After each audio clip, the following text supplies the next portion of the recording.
Selamat siang, Assalamualaikum warahmatullahi wabarakatuh. Kita masuk pada perkuliahan terkait dengan proses perangkat lunak.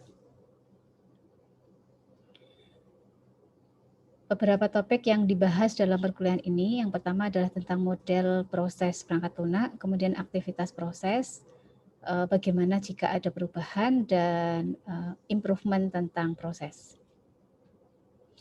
Proses perangkat lunak bisa kita sebut sebagai sebuah set yang terstruktur gitu ya, kumpulan dari aktivitas yang terstruktur yang diperlukan untuk pengembangan perangkat lunak atau sistem perangkat lunak.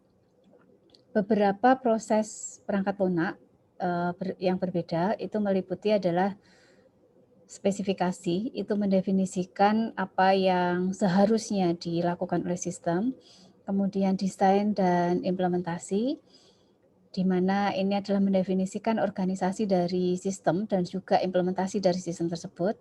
Lalu validasi itu adalah pengecekan apa yang bisa dilakukan oleh sistem sesuai dengan yang diinginkan oleh pengguna. Lalu ada proses evolusi di mana perubahan sistem dalam respon untuk merubah sesuai dengan kebutuhan customer. Proses model sendiri merupakan sebuah representasi abstrak dari sebuah proses gitu ya. Jadi proses perangkat lunak itu sebenarnya model proses perangkat lunak itu adalah representasi abstrak dari sebuah proses, di mana dia menggambarkan deskripsi dari proses dari beberapa sudut pandang. Ya. Deskripsi dari proses perangkat lunak itu adalah ketika kita mendeskripsikan dan mendiskusikan proses, kita biasanya berbicara tentang aktivitas-aktivitas di dalam proses tersebut, di mana di situ termasuk ada spesifikasi. Jadi seperti spesifikasi model data, kemudian desain user interface, dan juga urutan dari beberapa aktivitas ini. Deskripsi dari proses itu melingkupi produk. Jadi ketika kita mendeskripsikan sebuah proses, kita juga mendeskripsikan produk, kemudian peran-peran apa yang bertanggung jawab terhadap yang terlibat di dalam proses tersebut, dan juga kondisi sebelum dan sesudah proses. Produk yang dimaksud di sini ini adalah output dari aktivitas proses, sementara peran itu adalah merefleksikan tanggung jawab dari orang-orang yang terlibat di dalam proses tersebut. Dan kondisi sebelum dan sesudah proses ini adalah sebuah statement di mana aktivitas proses tersebut sebelum dan sesudahnya. Itu statement yang benar itu seperti apa ya. Yang merupakan output atau kegiatan sebelum dan sesudah proses tersebut terjadi.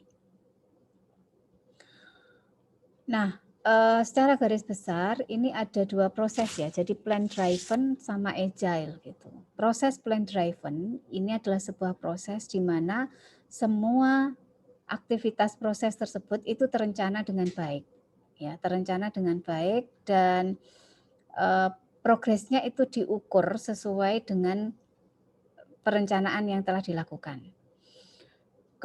Bedanya kalau dengan proses agile itu planning merupakan incremental dan dia mudah sekali berubah ya, lebih mudah ya untuk mengubah proses yang merefleksikan dari permintaan customer. Jadi kalau agile itu berbeda dengan plan driven process ya. Dia cepat sekali berubah gitu. Pada prakteknya banyak proses-proses ini secara praktis itu termasuk elemen-elemen baik itu plan driven maupun agile. Jadi dia itu menggunakan pendekatan kedua hal ini ya. Sebagian besar proses pada prakteknya itu menggunakan kedua pendekatan ini. Jadi plan driven dan juga agile yang disatukan menjadi satu. Sehingga tidak ada yang benar atau salah di dalam proses pengembangan perangkat lunak. Ya, di dalam proses perangkat lunak, software proses. Ya, sampai di sini nanti akan saya lanjutkan untuk penjelasan berikutnya tentang software proses model. Terima kasih.